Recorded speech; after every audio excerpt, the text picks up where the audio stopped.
Bible পাঠ করছি প্রকাশিত বাক্য তার 3 অধ্যায় 20 থেকে 22 পদ পর্যন্ত। দেখো, আমি দ্বারে দাঁড়াইয়া আছি ও আঘাত করিতেছি। কেহ যদি আমার রব শুনে ও দ্বার খুলিয়া দেয়, তবে আমি তাহার কাছে প্রবেশ করিব ও তাহার সহিত ভোজন করিব এবং সেও আমার সহিত ভোজন করিবে।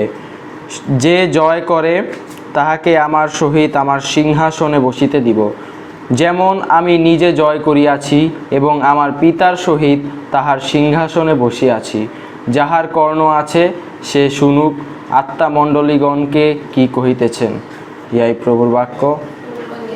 পিতা, পুত্র, পবিত্রতার নামে আমেন। সর্বশক্তিমান প্রভু, বাহিনীগণের ঈশ্বর, তোমার নামের জয় হোক, তোমার নামের গৌরব হোক। পিতা, তুমি এই বিশ্ব ব্রহ্মাণ্ড সৃষ্টি করেছ পিতা, সমস্ত মানব জগৎ, প্রাণী জগৎ, জীব জগৎ। প্রভু, যেন তোমার গৌরব হয়, তোমাকে জানতে পারে, মানুষ বুঝতে পারে। প্রভু, তোমার ধন্যবাদ করি। সকল মনুষ্য এবং সমস্ত প্রাণী জগৎ, জীব জগৎ তোমার গৌরব করুক। প্রভু, তোমার ধন্যবাদ করি। আমরা এখানে সেই ক্ষুদ্র চার্চের মধ্য দিয়ে তোমাকে যেভাবে ডাকছি, প্রভু তুমি দয়া করো। শুধু আমাদের জন্য যে তাকাবে তা না, তোমার গৌরবের জন্য, তোমার প্রশংসার জন্য, যেন এই দেশে তোমার কাজ হতে পারে সুন্দরভাবে, তোমার সেই বাক্য বিভিন্ন জায়গা ছড়িয়ে পড়তে পারে এবং সমস্ত বিশ্বাসী গণদের প্রতি তুমি সহবর্তী হও। তোমার কবিতা তুমি আমাদের সহবর্তী হও। আমাদের তোমার তালন্ত দান করো, তোমার পৌলের মতো, তোমার শিষ্যদের মতো। পিতা, সাহায্য করো যেন এবং এই দেশে প্রভুর সেই ফুল ফসল আদি সমস্ত ফল সমস্ত কিছুর প্রতি আশীর্বাদ কর, যেন মানুষ খেয়ে পরে বেঁচে থাকতে পারে, পরিপুষ্ট হতে পারে। এবং দয়া করো পিতা, সমস্ত নেতা এবং সেই বিশেষ করে এই দেশের সরকার সকলকে তোমার হস্তে রাখি। পিতা, যারা এই দেশ শাসন করছে প্রত্যেককে তোমার হস্তে রাখি। তুমি দয়া করো, এই দেশের প্রতি আশীর্বাদ করো এবং সুস্থ স্বাস্থ্যে আমরা যেন তোমার বিশ্বাসীগণ যে যেখানে আছে যেন সুস্থ স্বাস্থ্যে তোমাকে ডাকতে পারে, তোমার উপরে নির্ভরশীল হতে পারে, কেউ যেন পিছিয়ে না পড়ে। প্রভু, তুমি কবিতা তোমার আত্মা আমাদের সঞ্জীবিত করো। যেমন তোমার সূর্য তুমি এই পর্যন্ত তুমি সেই সূর্য এমনভাবে তুমি দান করেছে, সমস্ত জগতে সে আলো দিয়ে চলেছে, ম্লান হয় না, কারণ তুমি যেভাবে নির্দেশ করেছ। প্রভু, তুমি দয়া করো, তোমার বিশ্বাসী গণদের মধ্য দিয়ে যেন আলো ছড়িয়ে পড়ে এই দেশে এবং আশীর্বাদ করো। আমরা যেন তোমার কাজ করতে পারি সহজভাবে, তাদের সহবর্তী হও, তোমার আত্মায় সঙ্গে থাকো। যে কথা বলবো আজকে, যে বাক্য তুমি সাহায্য করো, সেই বাক্যের মধ্য দিয়ে তোমার আলো, তোমার সেই বাক্য মানুষ যেন শুনতে পারে। এই ক্ষুদ্র প্রার্থনা পিতা ঈশ্বর তোমার যিশু নামে চাই, আমেন। একটিবার পিতা ঈশ্বরকে ধন্যবাদ দেই এবং তার গৌরব করি যে আমাদেরকে আবার আরেকটি সপ্তাহ পরে আমরা এখানে উপস্থিত হয়েছি। আমি এই সময় পিতা ঈশ্বরকে ধন্যবাদ দিই যে আমরা সুস্থ স্বাস্থ্যে আছি এখানে, যারা আমরা উপস্থিত আমরা এবং যারা অনলাইনে রয়েছে প্রত্যেককে আমার আন্তরিক প্রীতি ও শুভেচ্ছা জানাই। এবং সেই সঙ্গে আমি আজকে যে বাক্য তুলে ধরতে চাই সেটি হলো প্রভু যিশুর সেই কমন বাক্য, দেখো আমি দ্বারে দাঁড়াইয়াছি, আঘাত করিতেছি। কেহ যদি আমার রব শুনে ও দ্বার খুলিয়ে দেয়, আমি তাহার সহিত ভোজন করিব এবং সেও আমার সহিত ভোজন করিবে। খ্রিস্টেতে প্রিয় সুধীবৃন্দ, আমি এই কথা বলতে চাই আজকে সেই করাঘাত করতেছে। এবং আমরা দেখি মথিলিখিত সুসমাচার 7 অধ্যায় 7 পদে সেখানে আছে যে যাচনা করো, আঘাত করো, দ্বার খুলিয়ে দেওয়া যাইবে। আজ বিভিন্নভাবে এবং আমরা দেখি এই পদের সঙ্গে মিলিত রয়েছে বিশেষ করে শক্কের বিষয়, যে শক্কেও সে প্রভু যিশুকে দেখার জন্য সে আকাঙ্ক্ষিত হয়েছিল এবং জিরিহ নগরে যখন যিশু প্রবেশ করেছিল এবং সেই করগ্রাহীদের মধ্য দিয়ে সেই প্রধান করগ্রাহী সেই শক্কেও সে একটু বেটে ছিল, যার ফলে দেখতে পারে না যে যিশু আসছে, দেখার জন্য খুব আকাঙ্ক্ষিত হয়েছিল এবং সে গাছে উঠেছিল। আমরা জানি সুকুমর নামে একটি গাছে উঠেছিল এবং উঠে দেখতেছিল। তার সেই অহংকার গর্ব যদি থাকতো তাহলে যিশু তার সঙ্গে তার ঘরে যেত না। তার অহংকার গর্ব লোক হলে সে গাছে উঠতো না। আমরা প্রিয় শ্রোতৃবৃন্দ, আমরা দেখি যে আজ প্রভু যিশু আহ্বান করে বলতেছে যে আমি দ্বারে আঘাত করিতেছি, কেউ যদি আমার রব শুনেও দ্বার খুলিয়ে দেয় আমি তাহার সহিত ভোজন করিব। আজ আমরা জানি সেই দিন সেই শক্কের গড়ে প্রভু যিশু গিয়েছিল। কেন? যিশুকে দেখার জন্য। সে কিন্তু অনেক ধনবান লোক, সে প্রধান করগ্রাহী, অনেকেই কর উঠায় কিন্তু তার ভিতর সে প্রধান। তাহলে আমাদের বুঝতে হবে সে ধনবান লোক। সেই শক্কেও বেটে ছিল আমরা জানি, এবং সে গাছের উপরে ওঠা মানে কি বুঝতে হবে যে ছেলে পেলে গুড়াগাড়াদের মতো অবস্থা। সে একটা পূর্ণবয়স্ক ব্যক্তি, অথচ গুড়াগাড়ার মতো সে গাছে উঠেছিল। এবং এইগুলি দেখে মানুষ হাসতেও পারে, কিন্তু তার যায় আসে না, সে যিশুকে দেখবে। আজ প্রিয় শ্রোতৃবৃন্দ, আমাদের এই যুগে এসে আমরা কজন আছি আমরা যিশুকে দেখতে চাই? আমাদের অন্তরে যদি আমাদের একটু মন জাগে, প্রাণ জাগে প্রভু যিশুর বিষয় আজ, তাহলেই কিন্তু অনেক কিছু। কারণ সেই দিন সেই প্রভু যিশু তার অন্তর দেখেছিল এবং তার নাম কি? শক্কেও সে নাম ধরে ডেকেছিল। বলে নাই শিষ্যদের যে ওর নাম কি, ওর নাম কি না?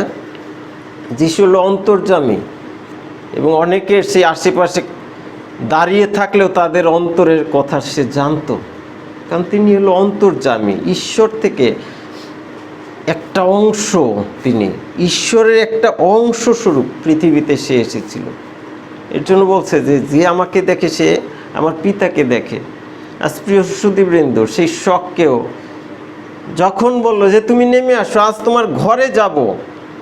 প্রিয় শ্রোতৃবৃন্দ, আমি এই কথা বলতে চাই যে এই দ্বারে আঘাতের সঙ্গে যিশু যে কথা বলছে তার সঙ্গে শক্কের এই বাক্য, এই প্রচার একেবারে সম্পূর্ণ হুবহু মিল রয়েছে। এবং তার ঘরে গিয়েছিল এবং সেই শখকেও সে অনেক টাকা পয়সা ব্যয় করে তাদের ভোজন পান করার জন্য, সেই 12 জন শিষ্য, তার মানে অনেক টাকা একটা ব্যয়বহুল বিষয়, টেবিলে আহার যত্ন করতেছিল এবং সে খুশি মনে। অনেকে আছে কাউকে সেই অতিথি মেহমানদারি করলে পরে না যে কত টাকা খরচ হবে, অনেক ধরনের হিসাব কিতাব, অনেক সময় মনোকষ্ট যে কতগুলি টাকা বোধহয় খরচ হয়ে যাচ্ছে। কিন্তু সে এতটা আনন্দ হয়েছিল যে বলতেছিল যে আমি যদি কাউকে ঠকিয়ে থাকি তাহলে আমি তার চতুর্গুণ ফিরাই দিব। আজ আমি আমার সেই যা কিছু ধন সম্পদ তার অর্ধেক আমি গরিবদের বিলিয়ে দেব। এই বলে সেই আগের দিনের সেই ওয়াল, মাটির ওয়াল ছিল এবং সেখানে সেই ওয়ালের সেই সিন্দুকের মতো সেটা খুলে সরিয়ে সেই পয়সার তোরা, আগের দিনের টাকা না, সব কিছু কাঁচা টাকা পয়সার সেই মুদ্রা ছিল, আর সেগুলি সত্যিকারের সেই অর্ধেকটা নিয়ে বাইরে গরিবদের বিলাই দিতেছিল। কিসের জন্য? এবং যিশু বলতেছিল আজ এই গৃহের পরিত্রাণ হলো। দেখেন প্রিয় শ্রোতৃবৃন্দ, আজ একটি গৃহে সে গেল, সে শুধু বলে নাই যে শখের মন পরিবর্তন ঘটল, তার সে পরিত্রাণ করলো, আজ এই গৃহের পরিত্রাণ হলো। শ্রদ্ধেয় আমার সেই শ্রোতৃবৃন্দ, আমি এই কথা বলতে চাই, আমরা কজন আজ প্রভু যিশুর জন্য আকাঙ্ক্ষিত, ক্ষুধার্ত? যদি আমরা প্রভুকে আমরা ডাকি, ক্ষণকালের জন্য উদ্দীপিত হই, তাকে ডাকি, কিন্তু আবার পরক্ষণে ঝিমিয়ে পড়ি। আজ খ্রিস্টীয় ধর্ম মানে কি? যে ত্যাগ, সেই ত্যাগের মধ্য দিয়ে ত্যাগ, ধার্মিকতা এবং সেই ভোজন পান নয়, ত্যাগ। আজ আমরা দেখি যে এই যে উপবাস আমরা কাটিয়ে আসলাম, এই উপবাসটাও আমাদের জন্য অনেক আশীর্বাদের বিষয়। আজ আমাদের যখন এই বাধা ধরা কোনো নিয়ম নাই, উপবাসে আমরা সবাই থাকতে পারি না, আমাদের সে খ্রিস্টীয় সমাজ, আমি এই কথা বলবো যে এই যে একটা গতানুগতিক উপবাসের মাস, এটা ছাড়া আমরা থাকি না। কিন্তু আমি এই কথা বলবো যে আচ্ছা, কারো কোনো সমস্যা হলে, বড় রকমের সমস্যা, এবং যারা মিশন মণ্ডলী করে, যারা মিশনের কাজ করতে আগ্রহী, আমাদের উপবাস থাকতে হবে। উপবাস অটোমেটিক, উপবাস না থাকলে সে কাজ করতে পারবে না, সে প্রভুর রাজ্যের কাজ করতে পারবে না। এর জন্য উপবাস থাকতে হবে। যিশু বলছিল, যখন সেই আশেপাশে ফরিসীরা সদ্দুকীরা বলতেছিল, আপনার শিষ্যরা তো কখনো উপবাস থাকে না, কয় বর সঙ্গে থাকিতে বরযাত্রীরা কি উপবাস থাকে? আজ যখন আমি তাদের সাথে থাকবো না তখন উপবাস করবে। আজ প্রিয় সুধীবৃন্দ, আমরা যেন সেই উপবাসের মধ্য দিয়ে অনেক বড় বড় কার্য সাধন হচ্ছে সারা পৃথিবীতে। যে কোনো মিশন মণ্ডলী উপবাস ছাড়া কোনো গতি নাই। উপবাসের মধ্য দিয়ে আমাদের জীবনের সেই মাংসের ইচ্ছাকে আমরা মেরে ফেলি। এই মাংসের ইচ্ছে কি? খাবার, ভালো ভালো খাদ্য খাওয়া। এই মাংসের ইচ্ছে কি? অনেক ধরনের সেই চোখের লোভ, আত্মার ইচ্ছা, প্রাণের আকাঙ্ক্ষা, যেগুলি আমরা উপবাসের মধ্য দিয়ে মেরে ফেলি। আজ প্রিয় সুধীবৃন্দ, আমরা জানি যে যিশু সেই 40 দিন উপবাস ছিল। আজ সেই উপবাস থাকার পরে সে কিন্তু সেই কাজে নেমেছিল। এই কাজে প্রভু ঈশ্বরের কাজে নেমেছিল। সেখানে সেই 3.5 বছরের মতো মিরাকেলের কাজ করলো। সেই উপবাস মসি ছিল। আজ উপবাস এমন না যে সবাইকে থাকতে হবে, কিন্তু যারা প্রভুর কাজ করে, যাদের ঘরে বাইরে অশান্তি, অস্থিরতা, নানা প্রকার, যে আমি যেখানে যাই সাগর শুকিয়ে যায়, এমন অনেক লোক আছে। আমি যেখানে যাই সাগর, এত বড় সাগর, তাও শুকিয়ে যায়, এমন অনেক কথা বলে মানুষ। তাই আমি এই কথা বলবো, খ্রিস্টেতে আমার প্রিয় সুধীবৃন্দ, যারা খ্রিস্টীয় বিশ্বাসীগণ, আমাদের প্রভুর পক্ষে কাজ করতে গেলে, আমাদের ঘরের বাইরে নিয়ন্ত্রণ করতে গেলে, যদি আমরা বুঝি আমাদের ছেলে মেয়ে নিয়ে অনেক হিমশিম খাচ্ছি, চলতে ফিরতে কষ্ট হচ্ছে, এবং যারা মিনিস্ট্রির কাজ করছে, প্রত্যেকে আমার সেই আহ্বান, আমরা শুধু উপবাস মাস দেখতে হবে না। আমাদের উপবাস যদি বুঝি যে আমাদের উপবাস থাকতে হবে, সেই উপবাসের মধ্য দিয়ে আমাদের কাটাতে হবে। কারণ সে আমরা দেখি আমাদের মনের ইচ্ছা, আকাঙ্ক্ষা, এটাই যথেষ্ট। দানিয়েল যেমন যখন সে চিন্তা করছে আমি 21 দিন উপবাস থাকব, এবং যেদিন সেই উপবাস থাকার সিদ্ধান্ত নিচ্ছে, সে 21 দিন পর সে একজন ঈশ্বরের পক্ষ থেকে দূত এসেছিল, বলছে তুমি যেদিন সিদ্ধান্ত নিচ্ছ যে উপবাস থাকবা, সেই দিনই তোমার বিষয় স্বর্গে সেই প্রার্থনা গ্রান্টেড হয়েছিল। আজ প্রিয় সুধীবৃন্দ, আমরা যা কিছুই করি প্রভুর পক্ষে কাজ, আমাদের উপবাস থাকতে হবে। এবং ঘরে বাইরে যদি আমরা জ্বালা যন্ত্রণা অনুভব করি, দুষ্ট আত্মা আমাদের বিপক্ষতা করে, তাই আমি এই কথা বলবো যে প্রভু যিশু, তাকে আহ্বান করুন, এবং সেই শখের মতো আমাদের আহ্বান করতে হবে। আর তিনি যখন আমাদের অন্তরে আসে, তখন আমাদের বিভিন্ন ধরনের খারাপ নেশা থাকতে পারে। যেমন যে কেউ আছে মদের নেশা ছাড়তে পারে না, কেউ ব্যভিচারের নেশা ছাড়তে পারে না, আছে না? এমন অনেক পুরুষ আছে, নারীও আছে। এবং কেউ আছে রাগ, হিংসা, এগুলি ত্যাগ করতে পারে না। প্রিয় সুধীবৃন্দ, আজ এই কথা বলবো, আজ শখের মতো আমাদেরকে প্রভু যিশুকে আহ্বান করতে হবে, এবং আমাদের তাকে ধারণ যখন আমরা করব, আর সেই গৃহে সেই পরিত্রাণ এসেছিল সেই প্রধান করগ্রাহী যে শখকেও, এবং সে এতটা আনন্দিত হয়েছিল যে যিশুর সেই ঘরে যদি প্রবেশ না করত, তা 2-4টা মুদ্রাও কেউকে এমনি দিত না। যিশু যখন সেই ঘরে গেল, তার মন, প্রাণ, আত্মা বড় হয়ে গেল। প্রিয় সুধীবৃন্দ, আমরা যতক্ষণ ঈশ্বরের পুত্র বা ঈশ্বরকে আমাদের অন্তরে স্থান না দিব, আমাদের দেহ মন বড় হবে না। আমরা গির্জাঘরে দানের জন্য আমাদের মন প্রাণ বড় হবে না। আমরা গরিবদের টাকা পয়সা দিতেও, দান খয়রাতি দিতেও আমাদের মন প্রাণ আত্মা জেগে উঠবে না। যেমন সেই শখকেও যখন যিশু তার ঘরে প্রবেশ করেছিল, আজ আমি এই কথা বলবো যে সে তো ঘরে গিয়েছিল, কিন্তু যিশু বলতে চান যে তুমি আহ্বান করো, তোমার যে আমি দ্বারে আঘাত করিতেছি, যে দ্বার খুলিয়ে দেয় আমাদের অন্তর্দ্বার, তার অন্তরাত্মায় আমি প্রবেশ করিব এবং সেও ভোজন করিবে, আমিও ভোজন করিব। এবং আমি যেরূপ জয় করে আমি ঈশ্বরের দক্ষিণ পাশে ঈশ্বরের সেই সিংহাসনে বসেছি, তাকেও আমি সেই সিংহাসন দিব। তো কত বড় একটা বিষয়, কত বড় একটা অধিকারের বিষয়। আমরা দেখি প্রভু যিশুর সেই শেষ পর্যন্ত ঈশ্বরের বাধ্য থাকায়, সে ক্রুশ কাস্টে শেষ পর্যন্ত ঈশ্বরের বাধ্য থাকায় তার হাতে ঈশ্বর কি দিলেন? স্বর্গের, পৃথিবীর, পাতালের চাবি দিলেন, কর্তৃত্ব করার ক্ষমতা দিলেন এবং সেই দুষ্ট শয়তানের মস্তক তিনি চূর্ণ করলেন সেই ক্রুশের উপরে। আর যত আমরা খ্রিস্টীয় জীবন, আমাদের সে খ্রিস্টীয় জীবন যদি আমরা চিন্তা করি আরামায়েশ চলাফেরা, এটি খ্রিস্টীয় জীবন না। খ্রিস্টীয় জীবন আমাদের ত্যাগ থাকতে হবে, আমাদের জীবনে উপবাস থাকতে হবে, আমাদের জীবনে সেই আত্মিক উদ্দীপনা থাকতে হবে। ঝিমিয়ে পড়লে চলবে না। প্রতিদিন যেমন একটি দা বা একটি বটিতে প্রতিদিন আমরা কাটাকোটা করা হয় এবং সেটি একটু চকচক করে। আজ প্রতিদিন আমরা ঈশ্বরের সঙ্গে একটা সম্পর্ক থাকতে হবে। যদি সে দা বটি ফেলে রাখা হয় 6 মাস, তাহলে কি জং পড়ে যাবে, আর তা দিয়ে কিছু কাটাও যায় না, তখন কি ভোঁতা হয়ে যায়।